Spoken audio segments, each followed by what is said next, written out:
Bienvenidos a Santa Juana de Arco, la doncella de Dios que cambió la historia. En este episodio conoceremos la vida de una de las santas más fascinantes, incomprendida y heroica de toda la historia de la Iglesia, Santa Juana de Arco. Campesina, joven, analfabeta, guerrera, mártir y santa, pero también, por qué no decirlo, bella, una muchacha de apenas 17 años que, obedeciendo lo que ella reconocía como la voz de Dios, cambió el rumbo de Francia y dejó un testimonio inmenso de fe, valentía y fidelidad. Hoy trataremos de recorrer toda su historia desde una mirada profundamente católica, su infancia, sus visiones, sus batallas, su juicio, su martirio, su canonización y el mensaje espiritual que sigue dejando al mundo actual. Para comprender a Santa Juana de Arco, primero debemos entender el mundo en el que vivió. Juana nació en el año 1412 en Domremy, un pequeño pueblo de Francia. En ese tiempo, Europa estaba atravesando unas profundas crisis políticas, militares y religiosas. Francia estaba devastada por la llamada Guerra de los 100 Años entre Francia e Inglaterra. Y aunque el nombre parece indicar una guerra continua, en realidad fue una larga serie de conflictos que se extendieron durante más de un siglo. Los ingleses reclamaban el trono francés y gran parte del territorio francés estaba bajo control enemigo. Además de la guerra, había hambre, enfermedades, saqueos y pobreza.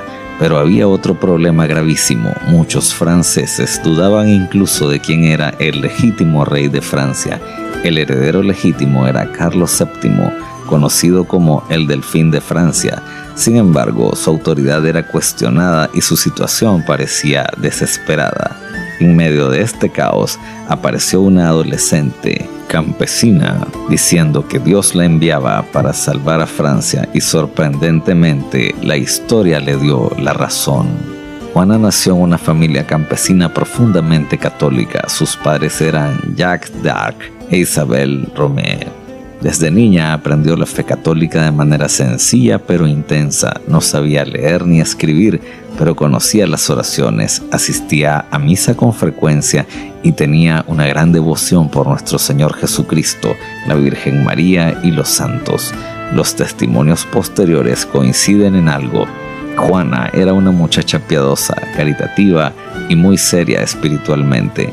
Ayudaba a los pobres, frecuentaba los sacramentos, rezaba constantemente. Mientras otros jóvenes se distraían, ella buscaba el silencio y la oración, y fue precisamente en ese ambiente donde comenzó lo extraordinario.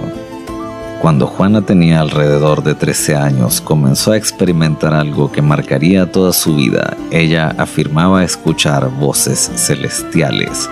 Según declaró durante su juicio, primero vio una gran luz, luego reconoció las voces de San Miguel Arcángel, Santa Catalina de Alejandría y Santa Margarita de Antioquía. Estas voces le hablaban sobre la voluntad de Dios, la llamaban a vivir santamente, pero también le daban una misión imposible: salvar a Francia.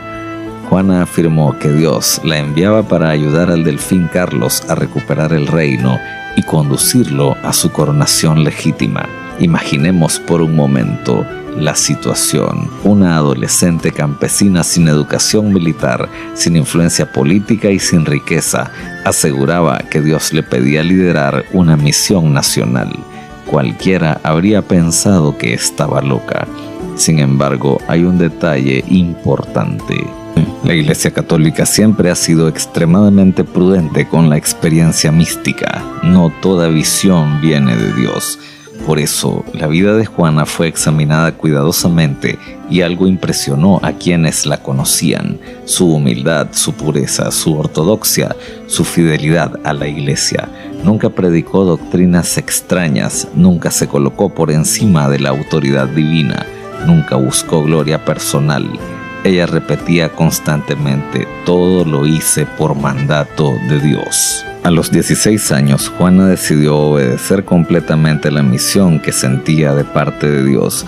Viajó para pedir una audiencia con el delfín Carlos. Muchos se burlaron de ella, otros intentaron detenerla, pero finalmente logró llegar. La tradición cuenta que cuando llegó al castillo, el delfín intentó engañarla escondiéndose entre la multitud. Sin embargo, Juana lo reconoció inmediatamente. Según algunos relatos históricos, también le reveló un secreto personal que convenció profundamente al futuro rey. Antes de permitirle actuar, fue sometida a investigaciones teológicas. Los expertos querían asegurarse de que no fuera hereje, impostora o manipulada. Después del examen, no encontraron nada contrario a la fe católica. Finalmente, el delfín decidió confiar en ella, y así comenzó una de las historias más extraordinarias de toda la cristiandad. Es importante aclarar algo: Juana no fue una guerrera común. Aunque llevaba armadura y acompañaba al ejército, su principal misión era espiritual y moral. Ella pedía confesión frecuente para los soldados, exigía respeto a Dios, prohibía blasfemias, intentaba evitar saqueos y abusos. Su presencia transformaba profundamente la moral del ejército francés. Muchos soldados comenzaron a confesarse y a asistir a misa. Juana llevaba un estandarte blanco con los nombres de Jesús y María. Curiosamente, decir que prefería llevar su estandarte antes que su espada, porque para ella la verdadera victoria venía de Dios. En 1429 participó en la liberación de Orleans. Esa victoria cambió completamente el ánimo de Francia. Lo que parecía imposible comenzó a hacerse realidad. Posteriormente acompañó al delfín hasta Reims, donde Carlos VII fue coronado legítimamente como rey de Francia. Juana había cumplido aquello que las voces le habían anunciado, pero sus sufrimientos apenas comenzaban. En 1430, durante un enfrentamiento militar, Juana fue capturada por los borgoñones, aliados de Inglaterra. Aquí ocurre uno de los aspectos más dolorosos de su historia. Carlos VII, el rey al que ella había ayudado decisivamente, prácticamente no hizo esfuerzos serios para rescatarla. Juana fue entregada a los ingleses, pero los ingleses comprendían algo muy importante. Si Juana era vista como enviada de Dios, entonces la legitimidad política y espiritual de Carlos VII se fortalecía. Por eso necesitaban destruirla.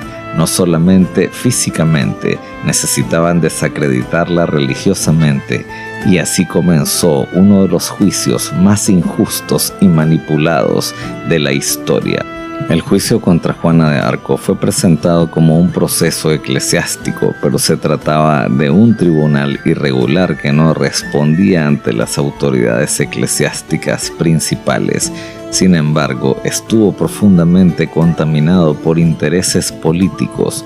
Fue interrogada durante meses, arrojada en una mazmorra custodiada por hombres, cuando el derecho canónico establecía que debían ser custodiadas por mujeres. Ella trató muchas veces de colocarse bajo la autoridad y supervisión papal, lo cual le fue bloqueado y negado. Además, intentaron confundirla, intentaron hacerle caer en herejía, intentaron demostrar que sus visiones eran demoníacas.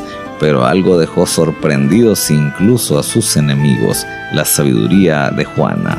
A pesar de ser una joven sin formación académica, respondía con inteligencia, prudencia y una enorme claridad espiritual.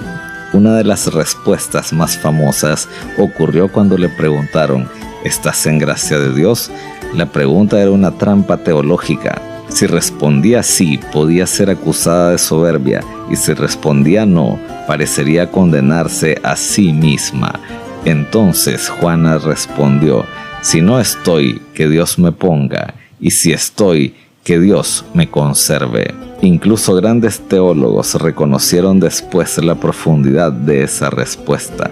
Durante el juicio también fue presionada psicológicamente, amenazada, aislada, humillada, y aún así mantuvo su fe. Ella afirmaba: Jesucristo y la Iglesia son una sola cosa. Esta frase es profundamente importante, demuestra que Juana jamás se consideró fuera de la Iglesia Católica. Finalmente, Juana fue condenada, la acusaron de herejía, brujería y otros cargos manipulados. El 30 de mayo de 1431 fue llevada a la plaza del mercado de Rouen para ser quemada viva. Tenía apenas 19 años. Los relatos de testigos son conmovedores. Pidió una cruz procesional, invocó repetidamente el nombre de Jesús. Lloró, rezaba mientras el fuego subía. Sus últimas palabras, según la tradición, fueron: Jesús. Muchos presentes quedaron profundamente impactados. Incluso algunos ingleses comenzaron a temer que realmente habían condenado a una santa. Uno de los testigos declaró: hemos quemado a una santa. Su corazón, según ciertos relatos tradicionales, no fue consumido completamente por las llamas, y aunque históricamente algunos detalles son difíciles de verificar, el impacto espiritual de su muerte fue inmenso. 25 años después de su muerte, la Iglesia abrió un nuevo proceso para revisar el juicio. Muchos testigos declararon, se analizaron los abusos cometidos, se excomulgó póstumamente al presidente del tribunal pseudo-inquisidor y finalmente el juicio original fue declarado inválido e injusto. Juana fue oficialmente rehabilitada. Siglos más tarde, su fama de santidad siguió creciendo. Fue beatificada en 1909 y canonizada en 1920 por el Papa Benedicto XV. La Iglesia Católica reconoció oficialmente que aquella joven campesina era verdaderamente santa. Hoy, Santa Juana de Arco es patrona de Francia y una de las figuras más admiradas del cristianismo. Santa Juana de Arco nos deja las siguientes enseñanzas. Dios puede actuar a través de los pequeños. Juana no era poderosa, no era rica, no era militar, no era intelectual, pero estaba disponible para Dios, y eso bastó. La historia cristiana está llena de personas aparentemente insignificantes que cambiaron el mundo porque dijeron sí a la voluntad divina. La santidad exige valentía. Juana no tuvo una vida cómoda. La obediencia a Dios la llevó al rechazo, al sufrimiento y finalmente a la muerte. La santidad verdadera no siempre trae aplausos. A veces exige heroísmo, la fidelidad a Cristo y a la Iglesia. Aunque fue víctima de un juicio injusto, Juana nunca abandonó la fe católica, nunca rechazó a Cristo, nunca se volvió contra la Iglesia. Incluso en medio del sufrimiento, permaneció fiel. El discernimiento espiritual es importante. La Iglesia no aceptó automáticamente las visiones de Juana. Las examinó, las probó, las investigó. Esto nos enseña que la fe católica no es ingenua. La Iglesia distingue cuidadosamente entre experiencias auténticas y falsas. El valor de la pureza y la oración. Toda la fuerza de Juana nacía de su relación con Dios, no de la violencia, no de la ambición, no de la política. Su vida interior fue el verdadero origen de su misión. Quizás muchos de nosotros pensemos, yo nunca podría hacer algo tan grande, pero la santidad no consiste necesariamente en liderar ejércitos o cambiar naciones. Consiste en escuchar a Dios y responder con fidelidad. Juana fue santa porque obedeció en medio del miedo, en medio de la confusión, en medio del sufrimiento. Y tal vez esa sea la pregunta que hoy deja este episodio. ¿Qué nos está pidiendo Dios a nosotros? Quizás no salvar un reino, quizás no enfrentar batallas militares, pero sí perdonar, servir, rezar, defender la verdad, ser fieles, tener valentía, porque la historia de los santos continúa escribiéndose también